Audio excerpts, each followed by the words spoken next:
মানে সিহঁতৰ কাজিয়াটো মানে দিনৰ পৰাই লাগি আছিলে বোলে অলপ চলপ, কিন্তু কাজিয়াটো লাগিল বুলিয়ে যে ৰাতি আহি পেলাই মানুহজন কামৰ পৰা আহি পেলাই তেনেকৈ ঘপককৈ দা লৈ শুই থকা মানুহটো ঘৰত সোমাই পেলাই তেনেকৈ দা লৈ ঘপিয়াই পেলাই মানুহজনকে হত্যা কৰিব, সেইটোতো কোনো ভবাই নাই। এইটো আচানক এইটো কৰিছে, এইটো এতিয়া আপোনালোকৰ যোগেদি প্ৰশাসনে এতিয়া এইটো ভাল উচিত ব্যৱস্থাত ল'ব লাগে আৰু। কিহৰ কাৰণে সূত্ৰপাত ঘটিছিল সেইটো একো নহয়, বিশেষকৈ মানে এই ৰাস্তাত মানে অকল মানে যিটো মানুহ খোজকঢ়া ৰাস্তাটো গাঁত হৈ আছিলে, গাঁত হৈ থকাৰ কাৰণে তেওঁ মানে কি বুঢ়া মানুহজনে কি কৰিলে, বম বাহাদুৰজনে মানে ঝাৰু মাৰি পেলাই জাবৰবিলাক নি পেলাই গাঁতটোত পেলাই দিলে। সেই গাঁতটো আছিলে তেওঁৰ ঘৰৰ সন্মুখত। মানুহজনে ক'লে যে তই ঝাৰু মাৰি পেলাই ইয়াত কিয় পেলাইছ?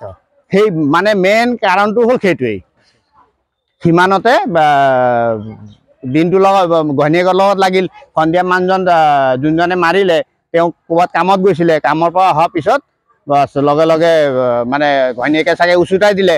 ভিতৰত মানুহজন শুই আছিলে বম বাহাদুৰ, ভিতৰত সোমাই পেলাই প্ৰথমত এনেই বেলেগ মানুহ যোৱা নিচিনাকৈ মানে লাহেকৈ মানে মাতিলে, মাতি পেলাই তেওঁ দৰ্জা খোলাৰ লগে লগে বাছ বাহিৰৰ পৰাই মানে দা দি ঘপিয়াইছে। ল'ৰাজনৰ কিমান হ'ব, 30-32, 35 তেনেকৈ হ'ব আৰু।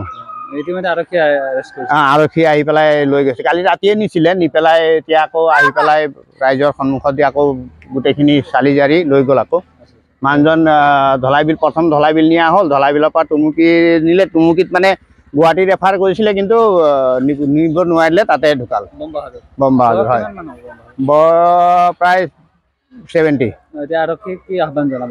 আৰক্ষীক এইটোৱে কওঁ যে তেওঁ ভাল উচিত ব্যৱস্থা লওক, হা, যাতে আকৌ নেক্সট তেনেকুৱা নহয় আৰু শাস্তি পাব লাগে।